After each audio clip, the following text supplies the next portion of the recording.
Em nome do Pai, do Filho e do Espírito Santo. Amém. Inspirai, Senhor, as nossas ações e ajudai-nos a realizá-las, para que em vós comece e para vós termine tudo aquilo que fizermos por Cristo, Senhor nosso. Amém. Santa Maria, Mãe de Deus, rogai por nós. Em nome do Pai, do Filho e do Espírito Santo. Amém. Muito bem, uma alegria estarmos juntos no nosso primeiro programa ao vivo deste ano de 2017. E nós iremos começar este ano tratando de um tema bastante polêmico, mas muito importante, que é o ensinamento da Igreja a respeito dos métodos anticoncepcionais, ou seja, a contracepção. Nós já temos algum material sobre isso no nosso site, mas de uma forma geral é material bastante antigo, também pela qualidade do vídeo e talvez não tão direto no assunto como nós iremos falar nesta aula. Bom, aqui para nós falarmos daquilo que é a atitude da Igreja Católica com relação aos anticoncepcionais, a primeira coisa é que nós vamos ter que dividir em dois capítulos, duas partes diferentes. A primeira delas é a doutrina da Igreja Católica, que é contrária ao uso dos anticoncepcionais, porque os anticoncepcionais que estão disponíveis no mercado são abortivos. Ou seja, anticoncepcional é somente aquilo que, digamos, seria o rótulo externo. Aquela droga que é vendida na farmácia, seja ela pílula, seja adesivos, seja injeções, seja qual for o meio de você receber aquela droga, você está não somente tomando algo para impedir a concepção anticoncepcional, mas você também está tomando um medicamento que pode, sim, e muito provavelmente irá realizar um microaborto, um aborto microscópico, um aborto oculto, como é o título de um dos vídeos que nós temos no nosso site, que ficou bastante famoso. Você pode procurar lá, que eu leio lá a bula dos remédios, né? Remédios não, das drogas, né? Que estão lá, os fármacos que mostram claramente o que é que eles fazem. São realmente abortivos. Mas eu gostaria hoje de acrescentar algo àquilo que já foi dito naquele vídeo dos abortos ocultos. E quero indicar para a sua leitura um livro de um pastor protestante. Porque aqui eu gostaria também de me dirigir não somente ao público católico, mas gostaria de me dirigir também ao público evangélico. Por quê? Porque de uma forma geral, né, dentro da Igreja Católica, aqueles que são bons católicos sabem do ensinamento da Igreja com relação aos contraceptivos, mas de uma forma geral os evangélicos, de forma esmagadora, todos eles tomam anticoncepcionais e acham que são pró-vida, né? Ou seja, os pró-vidas evangélicos todos tomam anticoncepcionais e não vem problema nenhum nisso.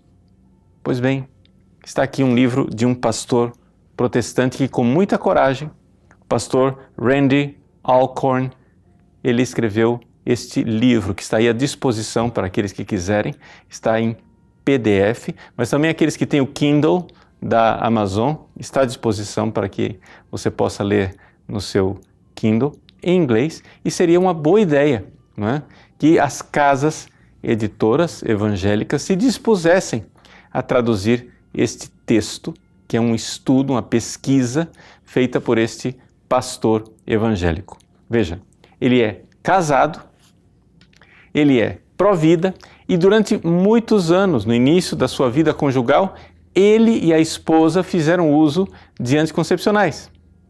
E todas as vezes que ele, pró-vida, ouvia dizer que os anticoncepcionais eram abortivos, ele descartava aquilo lá como uma coisa absurda, como algo que não tinha fundamento, até que finalmente ele encontrou alguém que argumentou com ele. E ele então quis pesquisar. Ele mesmo diz na introdução do seu livro, Does the birth control pill cause abortions? Se a pílula anticoncepcional causa abortos? É a pergunta dele. Nesse livro, nessa pesquisa que ele faz, ele mesmo diz que ele torcia para que o resultado fosse a favor da pílula, ou seja, que as pílulas não causassem aborto. Por quê? Porque ele não se sentia nada confortável como pró-vida, como um homem que batalhou a vida inteira pela vida, a ideia de que ele pudesse ter matado algum dos seus filhos. E, no entanto, a conclusão final à qual ele chegou nesta pesquisa extensa que ele fez e apresentada aí numa linguagem para o grande público é que, de fato, as pílulas anticoncepcionais fazem mais do que elas realmente prometem. Elas não prometem, elas prometem que irão evitar a concepção. Mas, na verdade, o que elas vão evitar é o nascimento da criança. Como assim? Bom, para você entender a argumentação e porque aqui a pílula anticoncepcional ela provoca um aborto, um microaborto, um aborto microscópico, nós precisamos, em primeiro lugar, colocar uma ideia bem clara. Quando é que começa a vida humana? Não é? Bom, o que acontece é o seguinte, a vida humana ela começa na concepção. Isto é algo claríssimo para a tradição cristã, tanto católica como evangélica, e é algo também claríssimo para os ensinamentos da ciência atual. E é interessante nós notarmos isso, que a ciência, quanto mais ela progride, mais ela chega a resultados que vão contra, não é, a mentalidade que é a favor do aborto. Por quê? Porque a ciência chegou aos mínimos detalhes microscópicos, não é? Coisas que nós não tínhamos, por exemplo, durante a Idade Média. Durante a Idade Média, São Tomás de Aquino não sabia como é que se desenvolvia, não é? O embrião e o feto humano. Nós podemos saber com grandes detalhes. Então, como é que acontece a vida humana?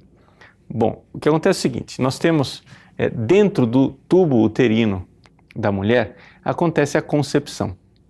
E a concepção, todo mundo sabe, é um óvulo que é imenso, né, comparado com o espermatozoide, que é pequenino, e o espermatozoide, então, ele vai fecundar o óvulo. Nesta fecundação, o que é que acontece? O espermatozoide ele precisa romper uma camada espessa, não é, do óvulo, que ainda não é a fecundação. Ele, então, uma vez que ele rompe essa coroa externa do óvulo, ele entra e deve penetrar uma segunda membrana. Nessa segunda membrana é que finalmente, então, acontece a concepção. O espermatozoide, então, perde, né, o seu tentáculo, se expande para dar espaço à formação daquilo que são os 23 cromossomos, não é? O pronúcleo masculino. Vai se formando também, a informação para o óvulo já chegou de que foi fecundado e o óvulo começa a preparar o pronúcleo feminino e os dois pronúcleos então se unem. Ali, naquele momento da união dos dois pronúcleos, ali nós temos a infusão de uma alma humana. É um milagre extraordinário que Deus realiza dentro do corpo da mulher. É algo fantástico, é algo que nos faz agradecer a Deus pela dignidade da mulher, cujo corpo é o santuário da vida. Mas, infelizmente, a maldade humana quer transformar esse santuário da vida, onde acontece o milagre da infusão de uma alma humana, né? Vamos aqui colocar que este óvulo já não é mais um óvulo, é um ovo fecundado, ele imediatamente começa já a se multiplicar, né? Então, de uma célula passa para 2, para 4, para 8, e então este ser humano aqui já é humano. E como é que nós sabemos que ele já é humano? Vamos pegar uma analogia para algo que a gente conhece um pouco mais de perto, que é o ovo da galinha, não é isso? Um ovo fecundado de uma galinha, quando a galinha põe o ovo, né? Ou seja, o galo, ele fecunda o ovo, o óvulo da galinha, dentro do corpo da galinha, como acontece com os seres humanos. Mas o que acontece é o seguinte, uma vez feita esta fecundação, a galinha, ela não vai ficar grávida, ela vai pôr o ovo. Por quê? Porque o ovo da galinha, ao contrário do ovo humano, é muito grande, é enorme. O ovo humano é microscópico. O ovo da galinha é enorme. Por quê? Porque ali ele já tem todo o alimento necessário para formar o pintinho. De tal forma que a galinha põe o ovo e a única coisa que aquele ovo vai precisar agora é simplesmente ser chocado. Ele precisa de chocadeira, mas ele já tem ali todo o alimento necessário para se desenvolver e para nascer um pintinho. Agora, a pergunta é a seguinte, alguém duvida que aquele ovo fecundado já tem tudo para ser um pintinho? Alguém vê a galinha colocar ali dentro da casca do ovo alguma coisa a mais para que vire pintinho? Não, aquilo se desenvolve sozinho porque ali já tem tudo, ali já é uma vida de uma galinha. Não é pecado nós fritarmos um ovo assim como não é pecado nós fritarmos uma galinha, porque é um animal que está aí para nós nos alimentarmos, não é? Um animal que não tem alma, é um animal que está aí para serviço do homem. Nós devemos respeitar os animais, mas ao mesmo tempo nós nos alimentamos, não é verdade? Bom, o fato, porém, é que o ser humano, desde o primeiro momento da concepção, ele já tem a alma, ele já tem ali tudo o necessário para se desenvolver como ser humano, mas existe um problema. É que sendo esse ovo humano tão pequeno, ele, então, vai descendo pelo tubo uterino. O tubo uterino, ele tem cílios que ajudam o ovo a descer. O ovo, então, vai descendo o tubo uterino até que, finalmente, ele chega ao útero.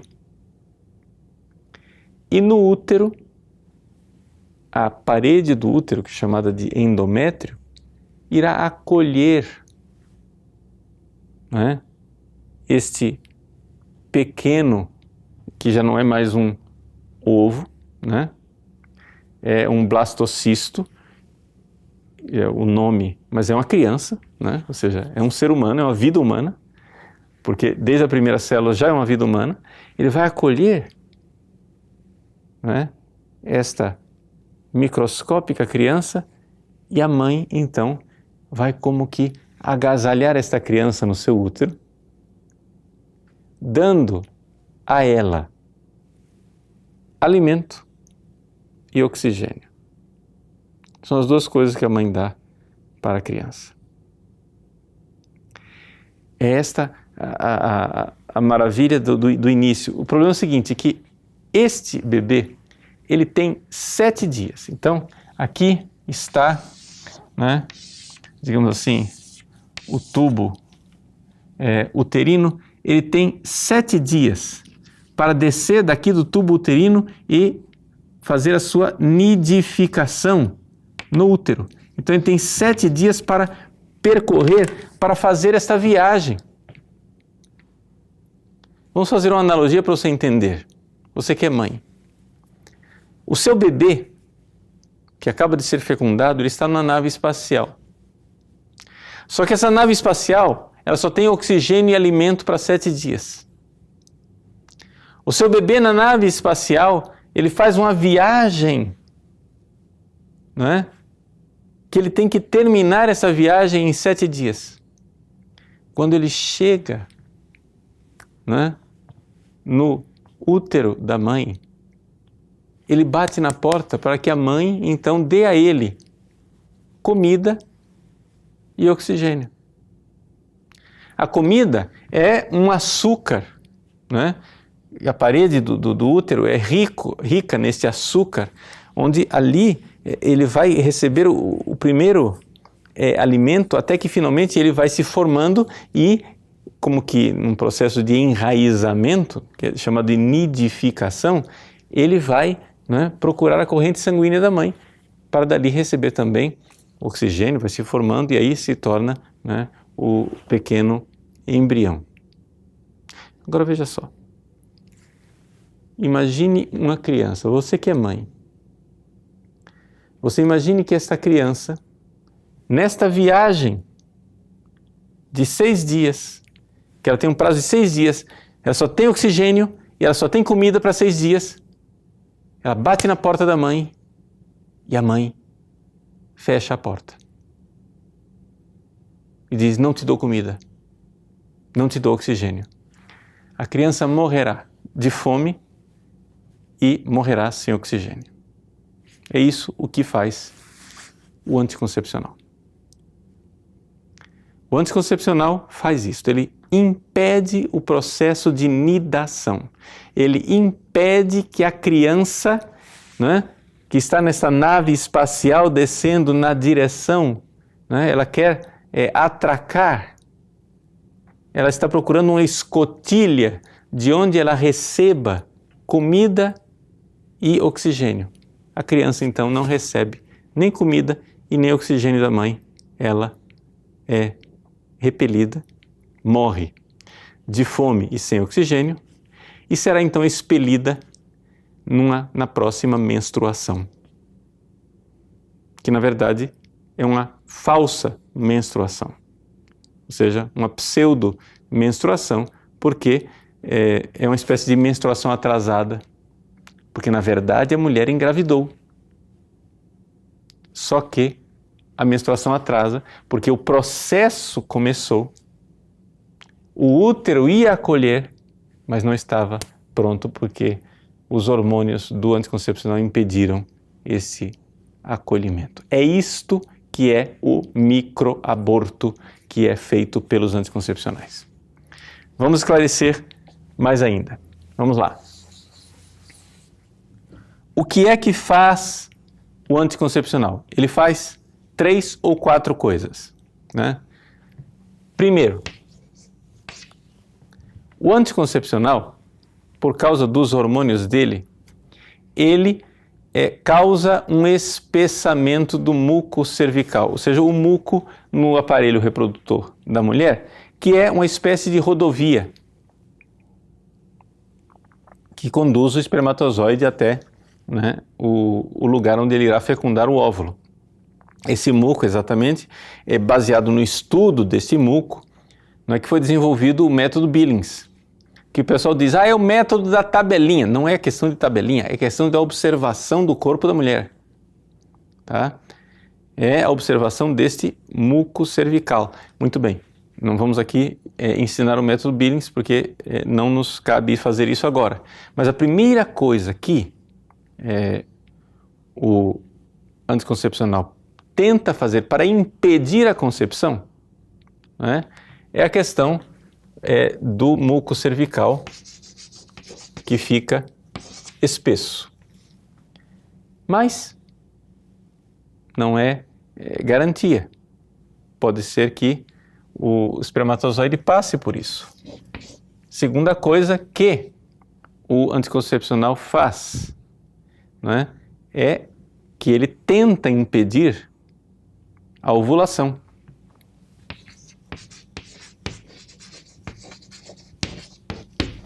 Só que acontece o seguinte, né? Ele quase nunca tem sucesso. a capacidade que o anticoncepcional tem de impedir a ovulação é pequena. Por quê? Porque se eles colocarem a quantidade de hormônio suficiente para tentar impedir a ovulação, como eram as pílulas lá na década de 60, quando ela primeiro foi inventada, né? Eles colocavam, né, uma quantidade de hormônio que correspondia a 150 microgramas. Hoje, os anticoncepcionais do mercado têm cerca de 20 a 30 microgramas, ou seja, muito menos do que era a quantidade de hormônio daquela época. Isso quer dizer o seguinte, se naquela época, né, havia uma grande possibilidade da mulher engravidar mesmo com a pílula anticoncepcional, imagine agora, muito maior. E então, ele tenta evitar a ovulação. São as duas tentativas. E ao fazer isto, ao alterar o muco cervical e ao tentar evitar a ovulação, o anticoncepcional ainda não é abortivo. Ao fazer essas duas coisas. O problema é que a terceira coisa que ele faz, né, é que ele impede a nidação. Que foi aquilo que eu descrevi. Ou seja, ele impede que a criança entre em contato com a corrente sanguínea da mãe e, portanto, a criança não recebe o alimento e não recebe o oxigênio. E ela morre de fome e sem oxigênio. Essa é a realidade. Eu disse que são 3 ou 4 coisas, por quê? Porque também o anticoncepcional, ele altera, não é? Ele retarda os movimentos ciliares, os cílios do tubo uterino, né? De tal forma que o óvulo então não desce. Os movimentos peristálticos, os cílios do tubo uterino, né, que levam o óvulo para frente, o anticoncepcional ele bloqueia aquilo e impede que a criança chegue lá no útero, portanto, a criança morre sem alimento e sem oxigênio. Mas se a criança, por acaso, chegar no útero, que já foi uma viagem mais difícil do que o normal, se por acaso ela chegar no útero, né, lá ela não irá encontrar aquele abraço da mãe, não irá encontrar, né, aquela acolhida do útero. O útero foi feito para acolher, né, o pequeno embrião, né, mas não será acolhido. Então, essa é a tragédia do anticoncepcional. Então, em primeiríssimo lugar, nós temos que entender que o nome disto aqui é aborto. Todos os cristãos, católicos e protestantes, estão em perfeito acordo de que a vida começa na concepção. Isto porque nos diz a Sagrada Escritura, a tradição da Igreja e não somente a ciência moderna. Não é? Aqui não cabe entrar numa discussão medieval de quando é que a alma é infundida ou não na criança. Não é essa a questão. Né? O pessoal diz, na Idade Média, Tomás de Aquino achava que a alma só era infundida 40 dias depois da concepção. Isso não é a questão que está sendo discutida. Por quê? Porque quando é infundida a alma ou não é infundida a alma, não interessa. Tomás de Aquino, ele condenava o aborto desde a concepção. Por quê? Porque sabia que podia não ter a alma, né, infundida ainda, conforme a concepção da biologia da época dele, mas ele sabia que já era vida humana e que era pecado e que era condenado pelas Sagradas Escrituras. Então, é evidente, aqui não se trata de encontrar brechas para dizer, então nós podemos abortar, né, nos primeiros 40 dias. Bom, mesmo assim, nos primeiros 40 dias, a gente sabe muito bem que quando finalmente uma mãe resolve abortar, ali nós já estamos muito mais do que nos primeiros 40 dias, né? Mas fecha parênteses, não é isso que está sendo debatido aqui. O que está sendo debatido aqui é a ação do anticoncepcional. O anticoncepcional, ele faz isso. Este é o anticoncepcional normal. A chamada pílula do dia seguinte, né, ou contracepção de emergência, é isso daqui, né, é muito mais forte, né? É esse negócio aqui com uma carga muito maior de hormônios, né? E nós sabemos muito bem que o caminho que o espermatozoide faz para o tubo uterino, né, é muito rápido.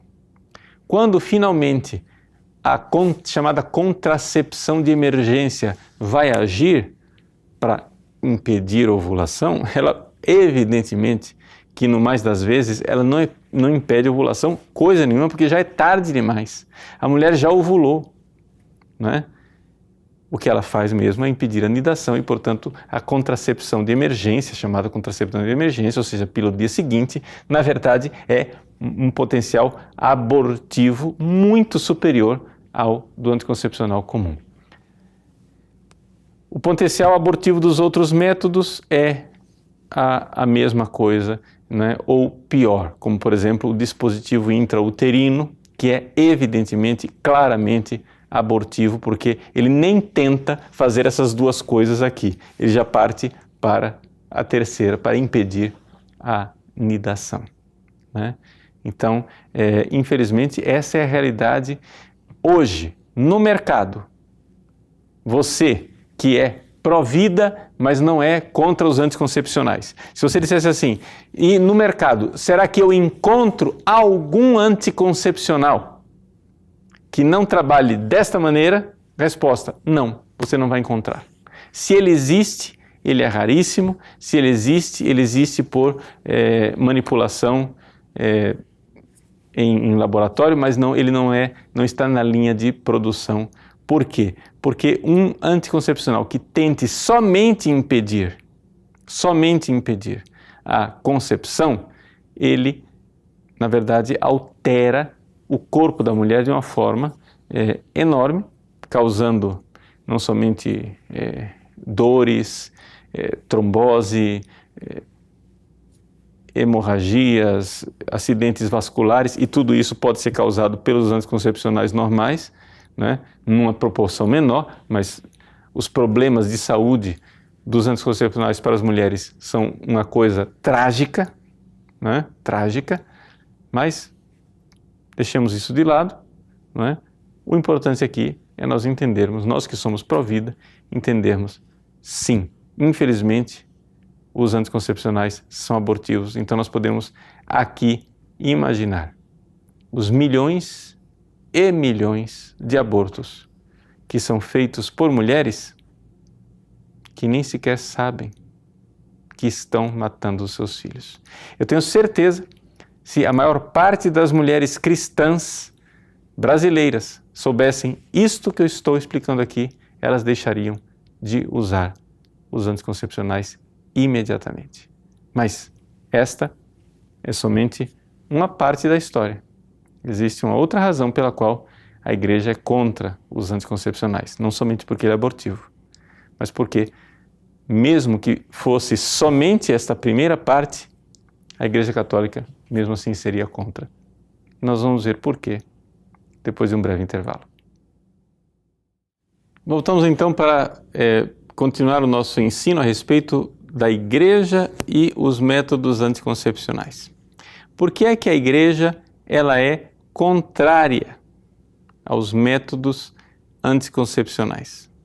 Bom, a primeira coisa porque a igreja é a favor da vida e é a favor de filhos numerosos. E se você é cristão, é uma coisa que os evangélicos precisariam meditar muito, não é? Se você é cristão, você deveria fazer o santo propósito de exorcizar da sua vida o pensamento materialista e ateu. Por que é que a mentalidade contraceptiva é uma mentalidade materialista e ateia? Vamos dizer por quê. Para ensinar isso, eu dou a você duas alternativas. Você é católico ou você é evangélico, cristão. Você crê na vida eterna, você crê no céu, não é verdade? Muito bem.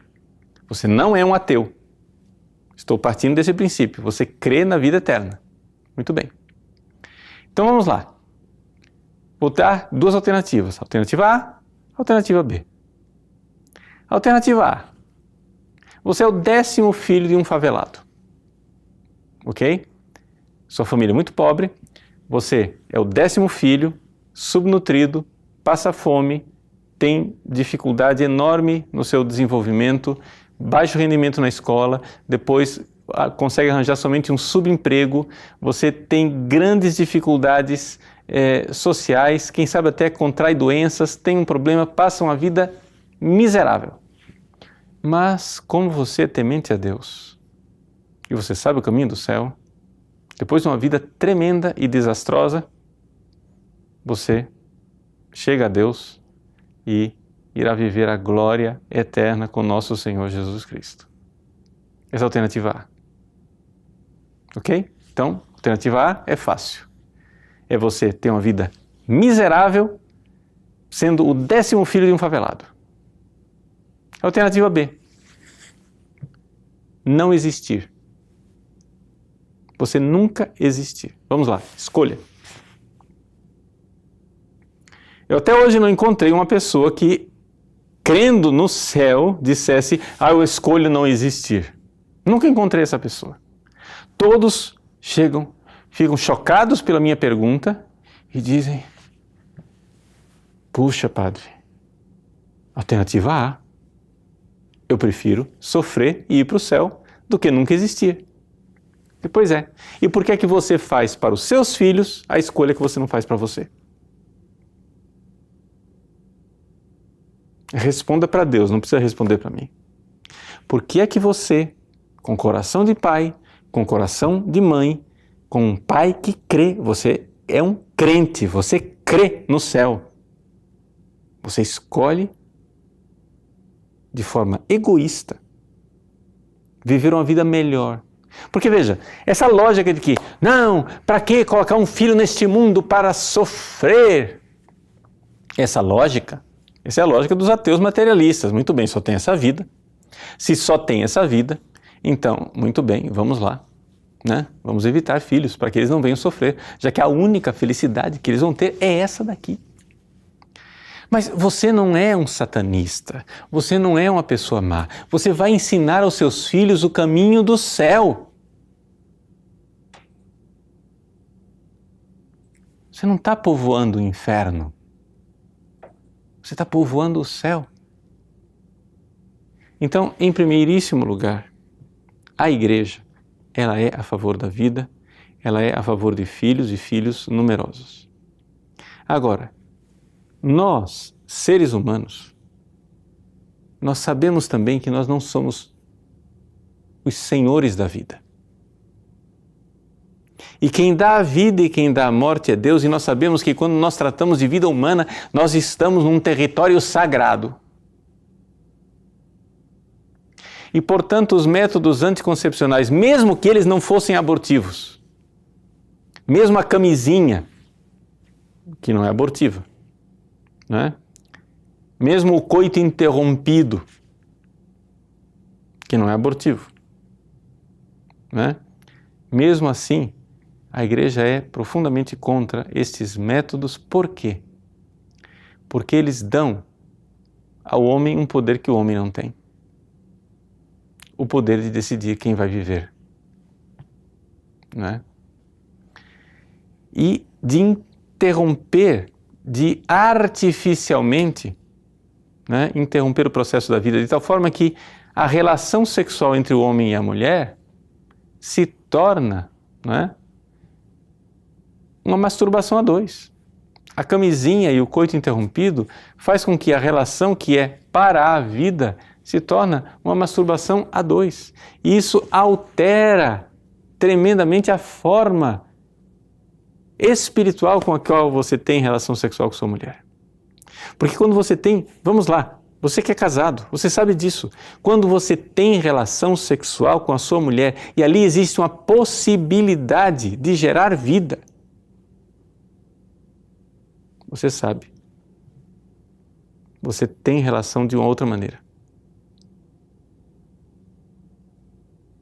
a sua alma entra naquela relação sexual. Então, por quê? Porque você está dando vida.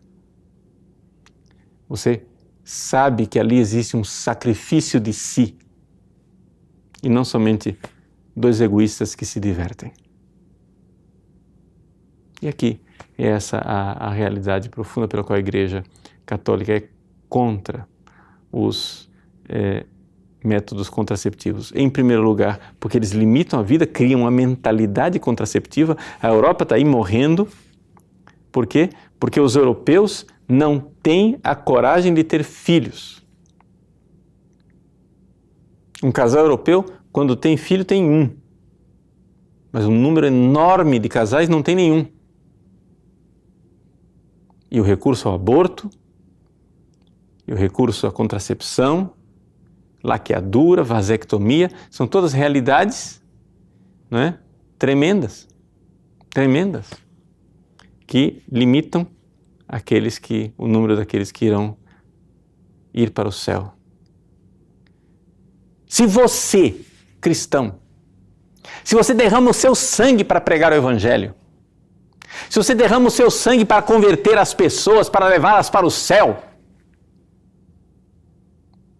como você um dia vai estar diante de Deus e dizer: eu me esforcei para que numerosos irmãos fossem para o céu, mas eu nada fiz para que meus filhos nascessem e fossem para o céu. Pergunto eu, responda você, mas não responda para mim, responda para Deus. E aqui está a grande verdade, me desculpem, mas coerente é a Igreja Católica com o seu ensinamento. Então, pensem bem, vamos pensar se você crê no céu ou se você está se comportando como um ateu. Pois bem, ditas estas duas partes do nosso programa hoje, né? Ou seja, porque os anticoncepcionais são proibidos porque são abortivos, né? Porque aqui os anticoncepcionais são proibidos porque eles têm uma mentalidade contraceptiva e que dão ao homem um poder que ele não tem, né? Podemos agora falar brevemente, muito brevemente, porque é que a Igreja é a favor dos métodos naturais, né? O método mais famoso, não é o único, mas o método mais famoso é o chamado método Billings, né? A Igreja Católica ela também não é a favor do método Billings, do método natural, de forma indistinta. Um casal, para usar o método Billings, ele precisa ter uma razão. Por quê? Porque, lembre, nós não podemos transformar o método Billings no contraceptivo católico. Nós temos que ser abertos à vida, não é isso? Então, se é assim, nós precisamos entender o seguinte: usar sabiamente o método Billings. O método Billings ele é usado sabiamente, por exemplo, para espaçar a gravidez. A mulher acaba de ter um filho, não é? Vamos dar um tempo para o seu organismo se recuperar. Quem sabe a mulher tem uma saúde um pouco mais frágil, ou quem sabe ela teve que fazer um parto cesáreo e ela precisa de mais tempo para que o seu útero se recomponha. Muito bem, isso justifica o método Billings. Ou seja, é um casal que pode usar o método Billings e ele é muito eficaz. Ele é realmente eficaz. As pessoas dizem: eu conheço pessoal que usa o método Billings e tem 5, 6, 7 filhos. Não funciona esse método. Bom, eles têm 5, 6, 7 filhos porque eles são pró-vida, porque eles são a favor da vida. Um católico que usa o método Billings de forma sábia. Não, mas eu conheço uma pessoa que usava o método e aí falhou. Não, o método não falha. O que falha é a pessoa que teve relações quando não deveria. Por quê? Porque, evidente, é um método também que está baseado na abstinência sexual.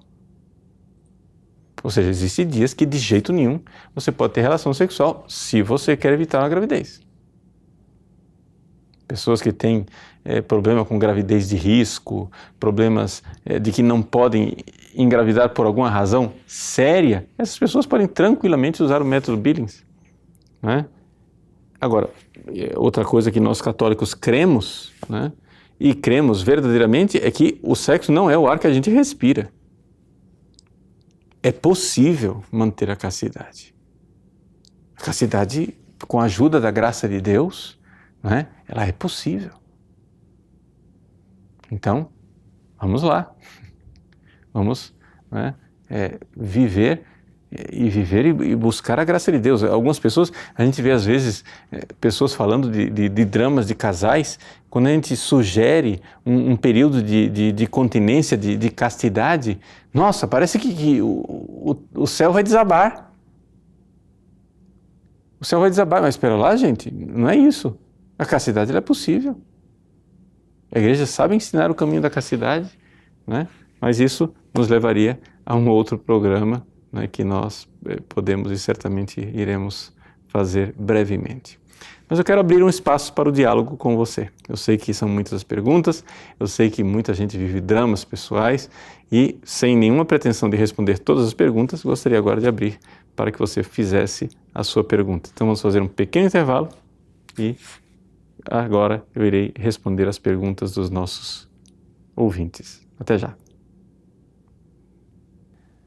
Muito bem, nós retornamos então para responder as espinhosas perguntas. Veja, eu sei que eu, com esse programa, estou criando uma série de dificuldades para muitas pessoas, mas me desculpem, em consciência, como pastor de almas, eu não posso ficar tranquilo sabendo que as pessoas estão matando os seus próprios filhos sem saber. Eu sei que esse programa veio para incomodar você. Você pode até estar com raiva de mim, porque você não queria ouvir essa verdade, né? A verdade é verdadeira, ninguém prometeu que ela seria agradável, né?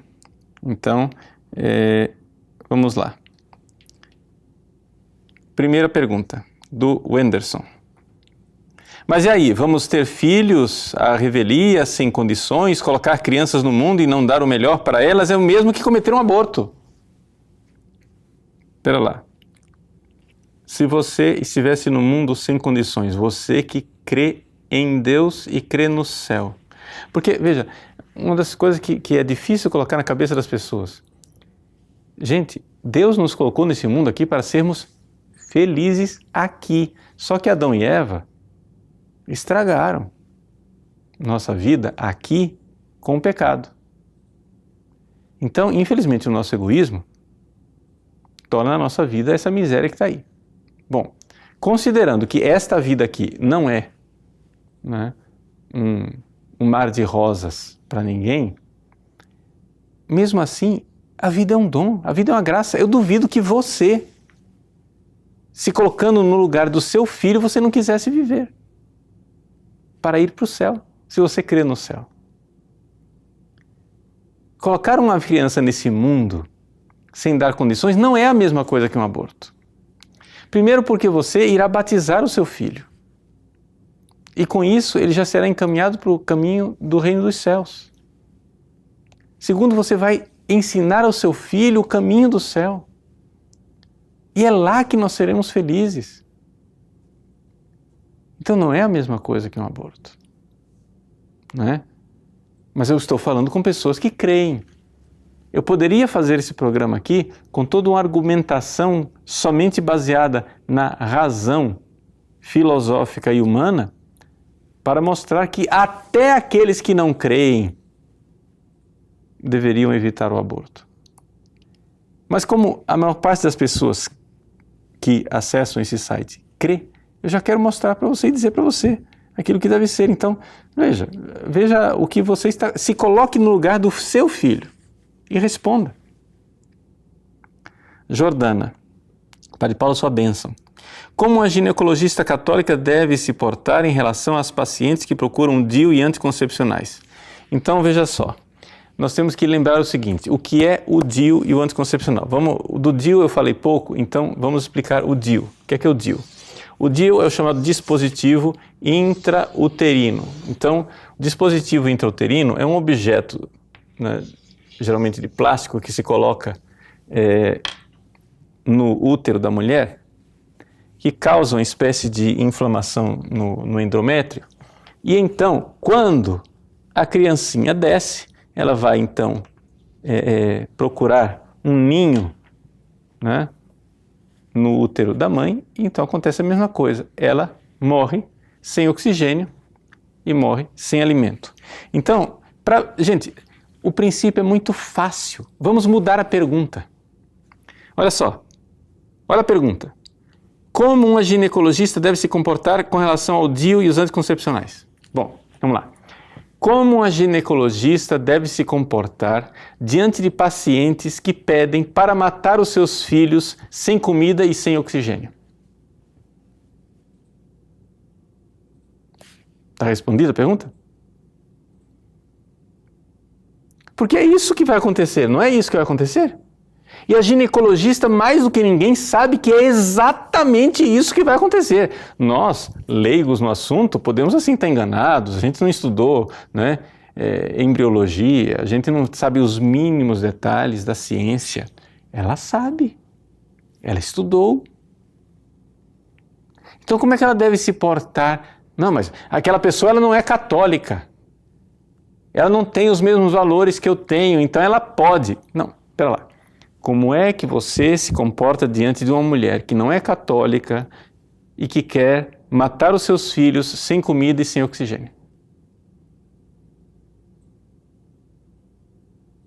Você vai dizer, não tem problema, ela pode porque ela não é católica? Eu acho que não tem sentido. Então, eu sei que com isso, uma ginecologista católica vai enfrentar uma barra pesada, sei que os colegas, né, vão cair em cima dela, dizendo que ela é bitolada, é maluca. Eu sei que ela pode perder pacientes, perder, aspas, clientes, né, pacientes. Mas veja, existem certas profissões que exigem um testemunho mais duro. A profissão, ela escolheu, é uma vocação para a vida, e é tão importante, ginecologistas católicas, que viva o seu martírio, viva, né, verdadeiramente a sua vocação. Rodrigo, uma mulher casada que usa o DIU pode comungar? Então, essas perguntas são todas muito fáceis de responder. Uma mulher casada que mata os seus filhos sem comida e oxigênio pode comungar? Responda.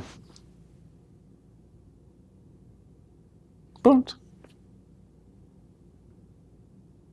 Porque, gente, não, mas essa é tomar uma pílulazinha. Plique. É que da sua parte é tomar uma pílulazinha. Para o seu filho é matá-lo sem comida e sem oxigênio. Simples assim. Mas não é todas as vezes, existe uma hipótese. Muito bem, então faz assim. Você pega os seus filhos, coloque dentro de um prédio, tá? E aí você aperta um botão. Existe uma hipótese de 50% de que o prédio exploda. Você aperta o botão? É que todas essas perguntas, né, essas perguntas são facílimas de responder, gente. Sabe por quê? É só você personalizar a pergunta, ou seja, você colocar uma pessoa ali. Por quê? Enquanto você pensa, é uma pílula, é um DIU, não é? É um adesivo, é uma injeção. Não, mas olhe para os seus filhos que estão lá no berço, que estão lá na cama, e diga, eu tomaria uma pílula para curar a minha saúde, sabendo que ao curar a minha saúde eu vou matar o Joãozinho, a Mariazinha, meu filho que eu estou olhando no rosto. Eu não faria isso. Mas eu sofro, mas dói. É o problema, por exemplo, o problema eterno da endometriose, não é? E do ovário policístico, não é? Gente, os médicos ginecologistas católicos vão ter que estudar e vocês vão ter que achar outros meios. Por exemplo, a história do ovário policístico, né? Existem outras formas de tratamento. Existem outras formas de tratamento, só que são trabalhosos, exigem mudança de hábitos alimentares, exigem que a pessoa faça esporte, etc e tal, mude a sua vida, isso e aquilo, e aí as mulheres são indisciplinadas, os médicos já supõem que elas vão ser indisciplinadas, é mais fácil, eu passo o anticoncepcional para ela. Pronto, resolveu. Resolveu. Não. Por quê? Porque, veja, eu tenho sei lá que doença, não me interessa que doença você tenha. Mas se a doença que você tem está colocando você em risco de matar seu filho sem comida e sem oxigênio, meu irmão, eu não sei que pergunta é essa que você está fazendo para mim. Então, existe um outro meio também. O outro meio é ficar sem ter relações sexuais. Não é? A pessoa quer tomar hormônios, aqueles hormônios vão colocar em risco a possibilidade de gravidez. Então, muito bem, então fique sem relações sexuais. Não é? Como você ficou durante muito tempo. Claro que existem casos graves, né? Existem casos extremos, que aí existe sim a possibilidade do recurso cirúrgico, porque não há outro caminho, mas isso deve ser muito avaliado, não é qualquer doençazinha. E aí a cirurgia para tratar daquela situação toda, etc., pode causar uma esterilidade na mulher, mas esses são casos extremos, não é?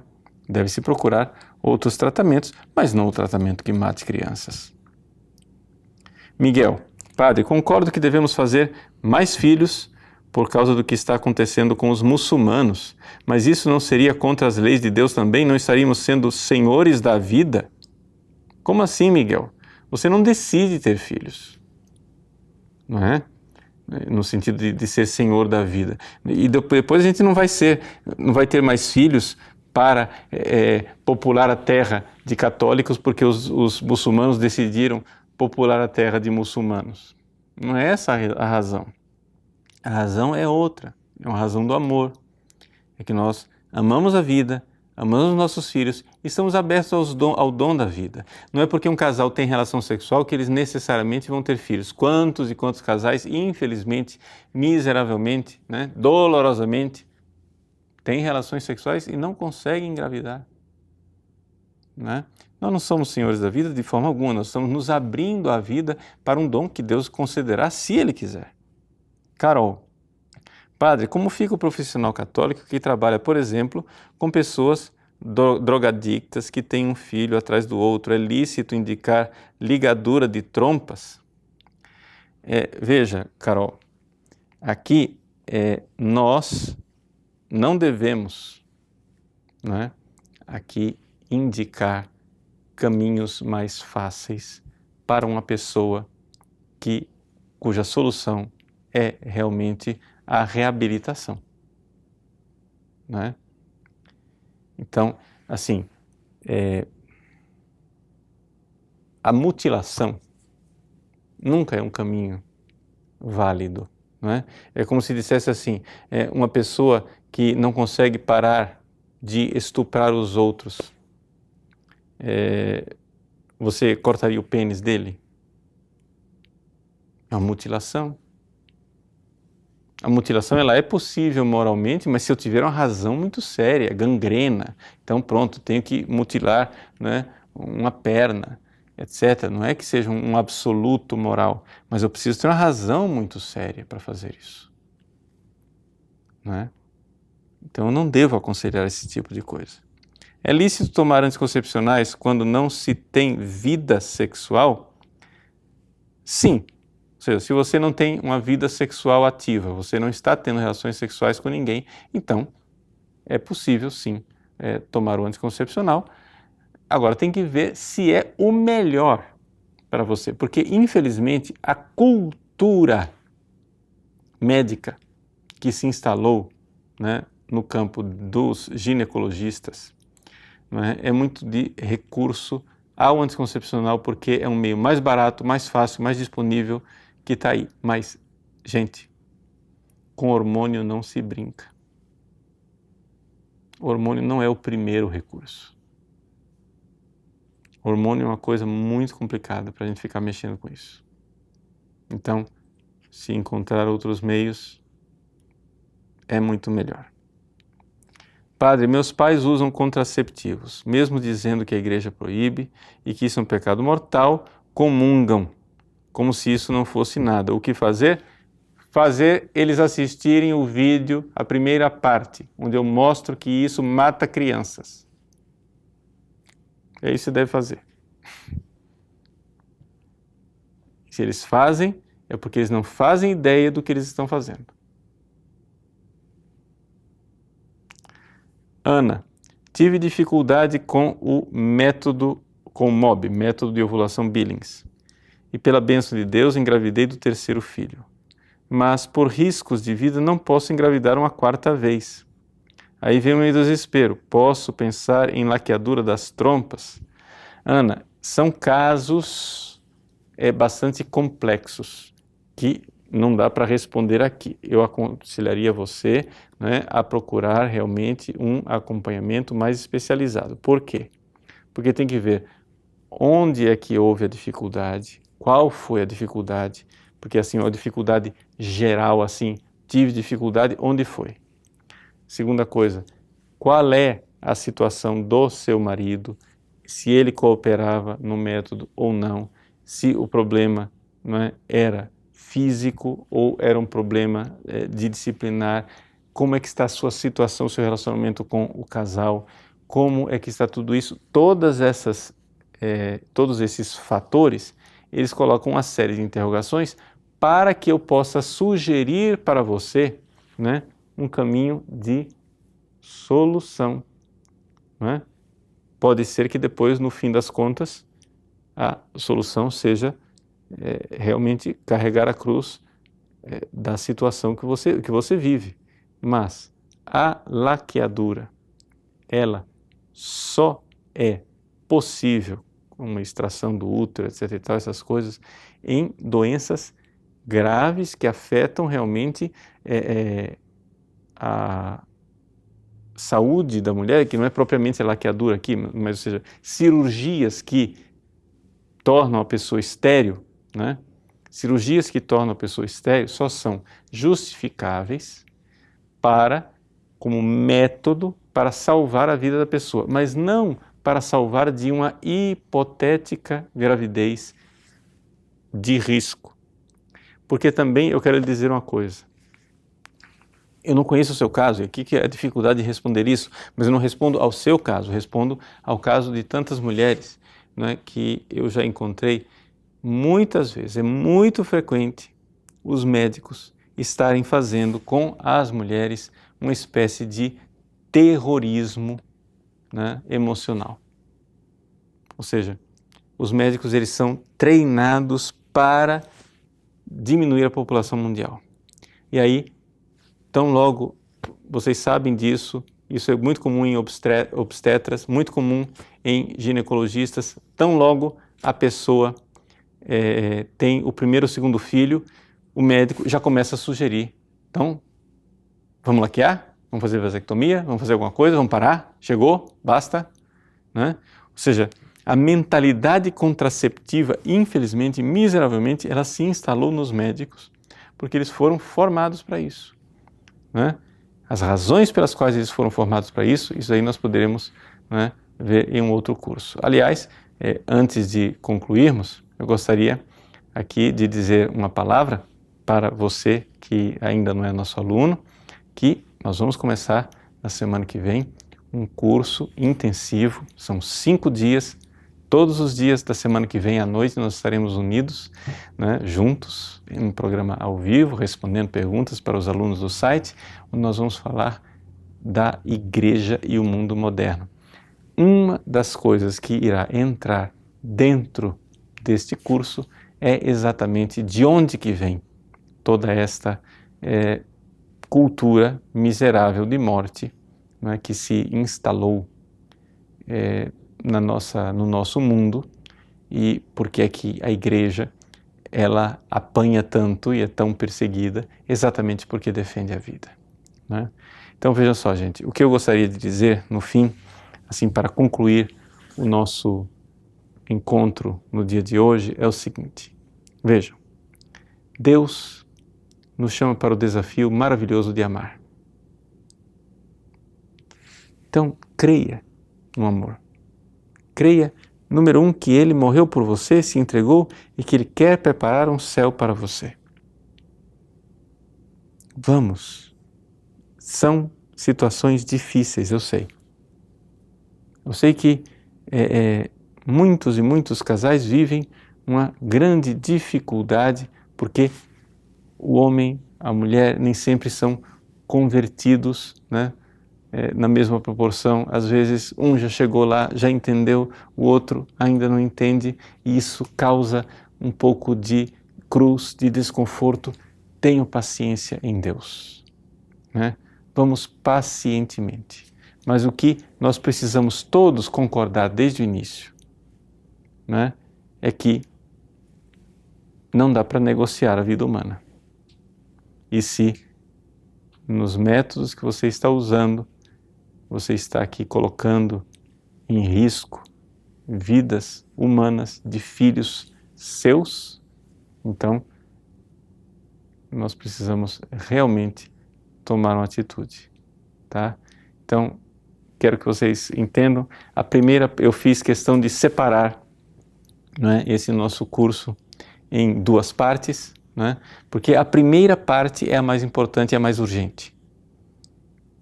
Aqueles primeiros minutos em que eu falei que os anticoncepcionais são abortivos, essa é a mensagem mais urgente, mais necessária e principalmente para que católicos e evangélicos saibam e tomem providências. A segunda parte, né, talvez nós precisamos de algum tempo para algumas pessoas realmente ainda entenderem, mas se dermos o primeiro passo, já será uma grande coisa. Deus abençoe você. Em nome do Pai, e do Filho, e do Espírito Santo. Amém.